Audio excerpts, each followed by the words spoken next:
ممكن اختي توجدي بسبوسه لذيذه باقل تكلفه بالسميد الابيض، اللي هي سهله مهله. فيها جوج بيضات، جوج اكياس ديال الخميره، كل واحد فيه 8 غرام، كاس الا ربع ديال الزيت، كاس الا ربع ديال السكر، كاس شاي ديال البرتقال.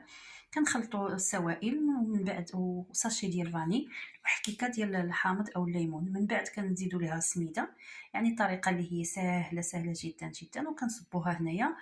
ومن بعد كنوجدوا واحد السيرو اللي هو جوج الكؤوس ديال العنبه ديال الماء، وكأس ديال السكر، وقشره ديال الحامض.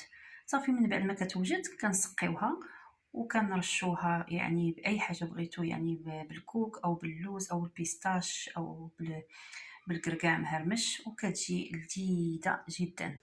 وهذه هي النتيجه ديالها، كتجي هائله كما كتشوفوا، وكتجي خفيفه